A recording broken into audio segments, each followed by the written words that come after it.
नमस्कार विद्यार्थी मित्र हो, आज आपण इयत्ता 10वीच्या इंग्रजी विषयातील युनिट 3 मधील टॉपिक 3.1 इफ या पोएमचा वर्कशॉप पाहणार आहोत.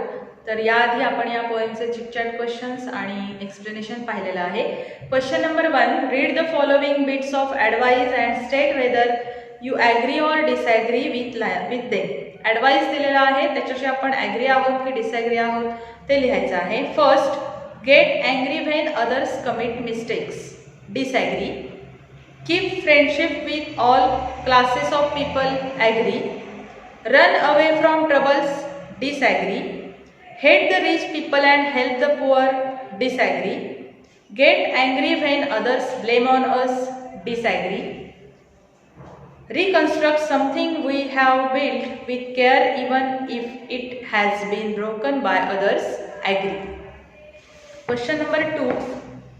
Pick out and enlist the positive and negative qualities from the poem in the respective columns. खाली आपल्याला दोन कॉलम दिलेले आहेत की ज्याच्यामध्ये पॉझिटिव्ह क्वालिटीज आहेत आणि निगेटिव्ह क्वालिटीज आपल्याला लिहायच्या आहेत. फर्स्ट पॉझिटिव्ह क्वालिटी दिली बघा, कीप युअर हेड, आणि निगेटिव्ह क्वालिटी दिली आहे लूज युअर हेड. त्याच पद्धतीने पुढे लिहूयात आपण दोन कॉलम. आपण इकडे पॉझिटिव्ह क्वालिटीज लिहिणार आहोत, तिकडे निगेटिव्ह क्वालिटीज. मग याच्यामध्ये बघा, ट्रस्ट युअर सेल्फ.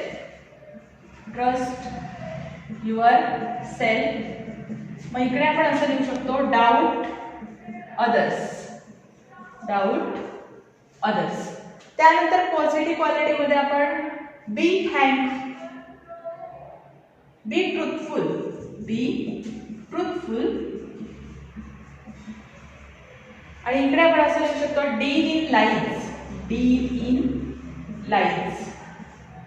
त्यानंतर बघा, बी स्मार्ट. बी स्मार्ट. आणि दुसरं आपण इकडे निगेटिव्ह क्वालिटी देऊ शकतो, give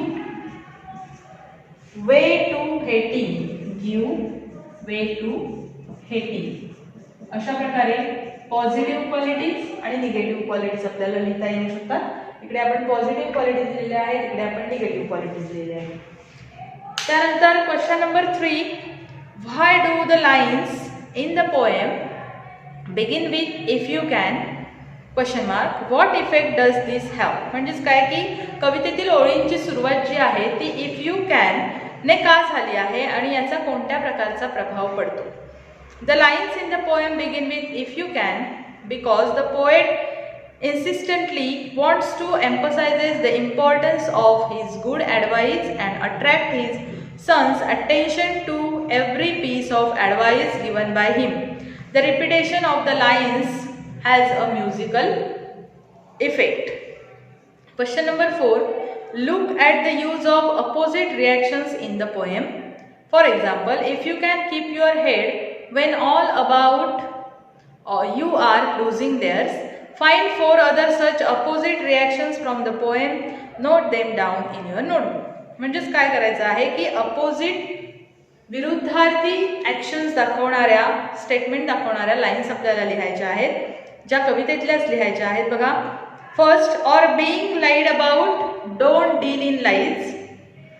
number 2, or being hated, don't give way to hating.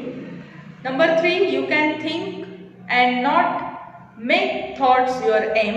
Number 4, you can trust yourself when all men doubt you. अशा प्रकारे क्वेश्चन नंबर 4 पूर्ण होतो. क्वेश्चन नंबर 5,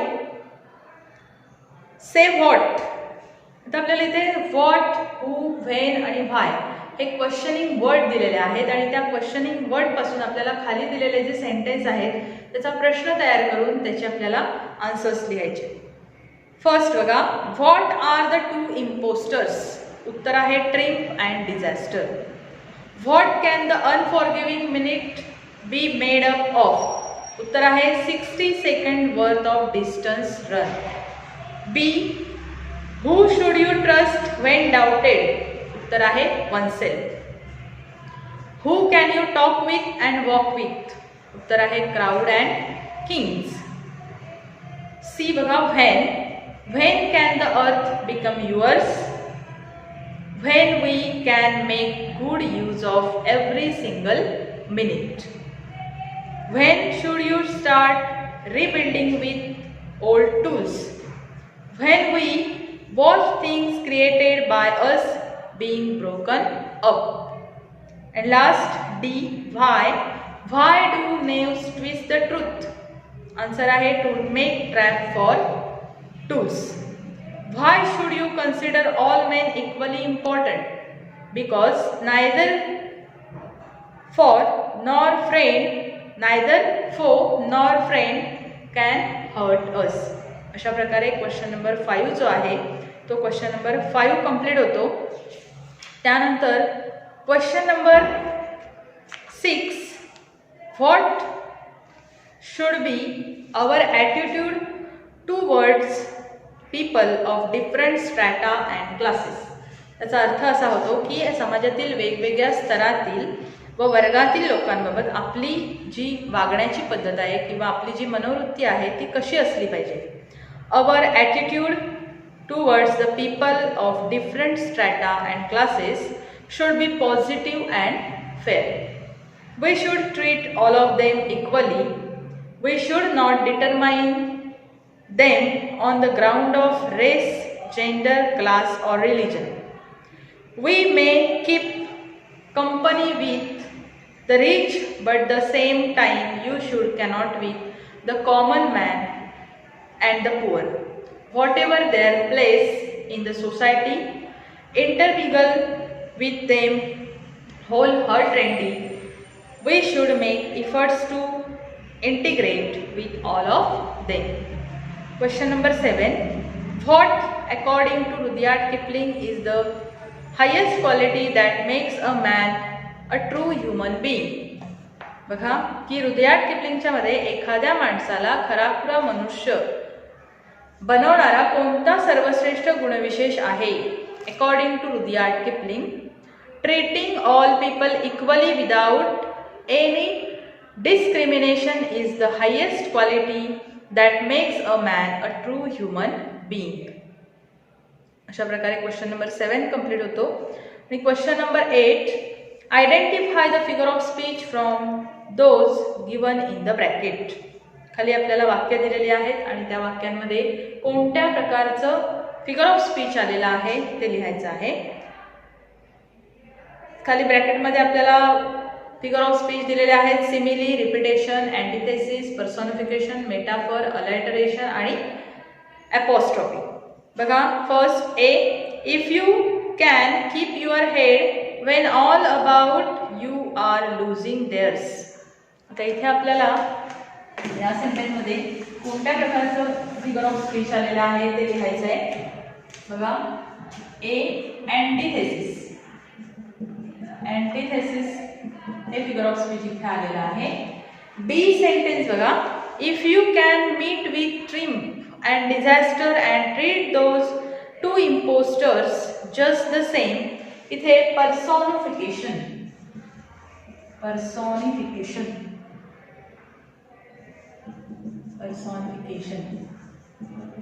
हे फिगर ऑफ स्पीच आलेलं आहे. C, and yet don't look too good nor talk too wise. इथे repetition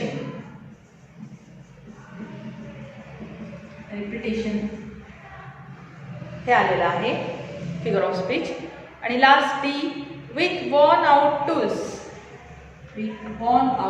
इथे alliteration हे फिगर ऑफ स्पीच आलेलं आहे. म्हणजेच क्रमाने बघितलं तर पहिलं अँटिथेसिस, नंतर पर्सॉनिफिकेशन, रिपिटेशन आणि अलायटरेशन अशा प्रकारचे फिगर ऑफ स्पीच दिलेल्या वाक्यांना आलेले आहेत. तर आज आपण टॉपिक 3.1 इफ ही जी पोएम आहे तर त्या पोएमचा वर्कशॉप इथे सॉल्व करून झालेला आहे. आजचा व्हिडिओ इथेच थांबवते. व्हिडिओ आवडला असल्यास लाईक करा, जास्तीत जास्त शेअर करा आणि चॅनल सबस्क्राईब करायला विसरू नका. धन्यवाद.